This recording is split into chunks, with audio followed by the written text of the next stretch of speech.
जय श्रीराम।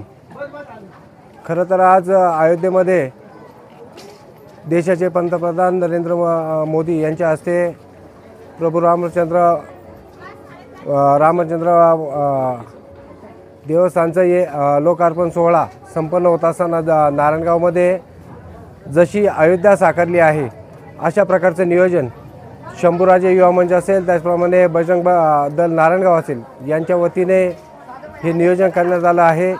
या ठिकाणी अयोध्येवरून आलेल्या अक्षतांचं वाटप असेल तर हे संपूर्ण गावामध्ये प्रत्येक घरोघरी जाऊन शंभूराजे युवा मंच असेल, त्याचप्रमाणे बजरंग दल असेल यांच्या वतीने अक्षतांचं वाटप, त्याचप्रमाणे पंथी वाटप हे 15 तारखेपर्यंत या माध्यमातून करण्यात आलं। त्याचप्रमाणे आज सकाळपासून प्रभू रामचंद्रांच्या मंदिरामध्ये विधिवत अशी सर्व पूजा आणि त्यानंतर बजरंग दल असेल किंवा शंभूराजे युवा मंच यांच्या वतीनं या ठिकाणी महाप्रसादाचं आयोजन या ठिकाणी करण्यात आलं।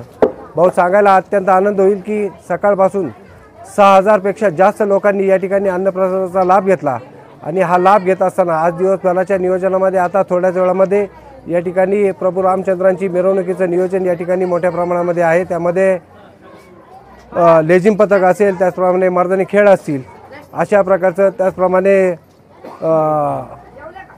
ढोलताशा पथक असेल, लहान या ठिकाणी पारुंडे येथील भजनी मंडळ असेल, हे सर्व वाद्य जे पारंपरिक वाद्य प्रभू रामचंद्रांच्या आपण विचारांनी जे मोठे झालो त्या विचारांचे आपण पाईक आहोत, त्या अनुषंगाने त्याच प्रकारची मिरवणूक या ठिकाणी आता संपन्न होणार आहे।